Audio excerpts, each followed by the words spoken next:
What did I learn from Tupac? One of the biggest things that I've noticed and learned from him over the years is you don't got to do it all in one song. You don't have to do it all in one album.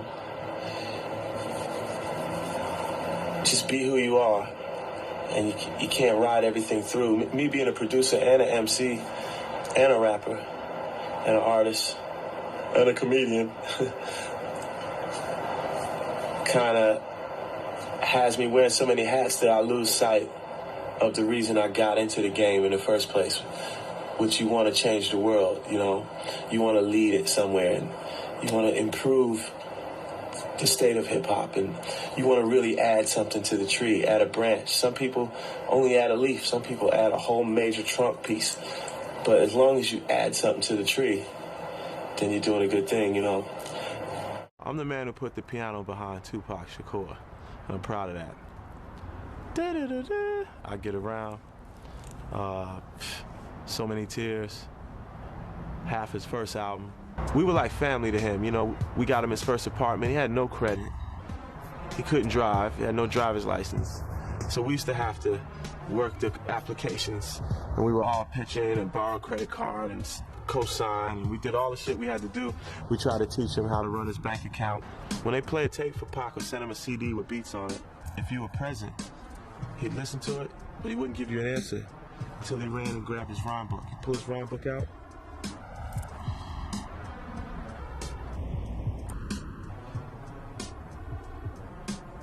I'm gonna use that for Soldier Story. It had to fit. If it didn't fit nothing in this book, I don't know. What else you got? Let me hear something else. Pac stood up, and this is the first thing you've heard him say in like 2 weeks of court. You know, Your Honor, and throughout this entire court case, you haven't looked me or my attorney in the eye once. It's obvious that you're not here in search of justice. So therefore, there's no point in me asking for a lighter sentence. I don't care what you do, because you're not respecting us. This is not a court of law as far as I'm concerned. No justice is being served here. And you still can't look me in the eye. And so I say, do what you want to do. Give me whatever time you want, because I'm not in your hands. I'm in God's hands. You can cut the tension in the courtroom with a knife. It moved the whole side of the prosecution.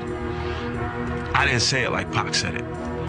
The way Pac said it, everybody's eyes in the courtroom watered up. Nobody could speak for a minute. Brave motherfucker, yo. Cause it's Tupac. Tell me about I Get Around. Tell me about that song. Tell me about that verse that he wrote. I Get Around was the time I pulled Pac out of the party, and I said, yo, they got 2 more hits on you. They already had 2 in Oakland, now they got 2 in LA. 4 people are paid to kill you. Take it easy. Take my key, live in my condo while I'm on tour. Watch the Jeffersons. Relax. You know what Pac told me? He said, you finished? You don't get it, do you? I don't give a fuck. And walked away. And before he got out of sight, he looked back one last time and went, my God. So Pac was ready. He was ready. He knew he was done here. On to his next planet. On to his next adventure. Maybe he was reincarnated on Earth. Who knows? But Pac wasn't worried about death. He was not scared of death. Hey, I was thinking about you recently with this dance right here. He's doing that little run dance. That was yours, all the way yours. It used to look dope. I can't hold the phone and do it right, but I know how you do it. That's good, man. I'm in a zone where I don't want to talk on the phone because I'll get loud, and the people here are kind of, you know, conservative, and so I'm gonna wait till I get up in my room. I'm just getting here with my bags and shit, having a cigarette out front, about to go upstairs. But I'm gonna hit you in a minute, man. Good to see your name on my phone.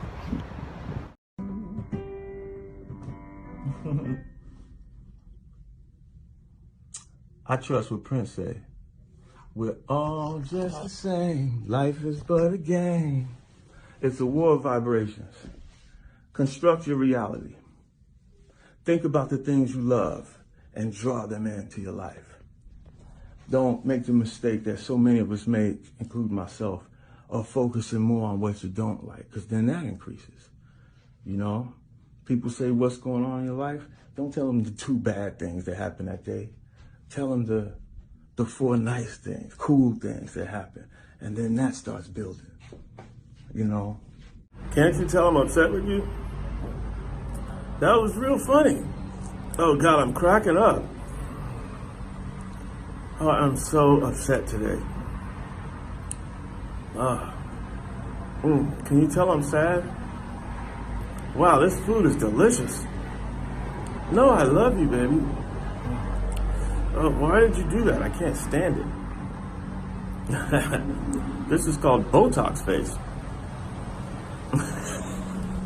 As I mourn the life of my friend Shock G, I wanted to share with you guys the story of how he changed my life. I met George Clinton and Shock G on the same day. Shock was on tour with them, and he actually had these jam sessions afterwards, and him and I got along really well. We were both Virgos, and so I went to him, and he was playing piano, and that's actually how everyone in Parliament Funkadelic found out that I could sing. Shock was actually the first person I met in the music industry, and he was such a kind person. He actually gave me a gallon of water when we first met and said that I should always have a gallon of water in my car for the grapevine. And he got paid for that tour, but refused the money and told George to give it to the band, and that ended up being my first paycheck in Parliament Funkadelic. Miss you, Shock. R.I.P. Shock G. All right, stop what you're doing, because I'm about to ruin your image and your style that you used to. I look funny, but yo, I'm making money, see? R.I.P. Shock G. We love you, baby. Pac wasn't worried about death. He was not scared of death. Neither am I. I might go tonight. I might go tomorrow. I might live another 20 years. God don't bless me, but who knows? But Pac wasn't afraid of death, man. None of us should be. Stand for something, die for nothing. Stand for something better than dying for nothing. Amen. Thank you. You're welcome.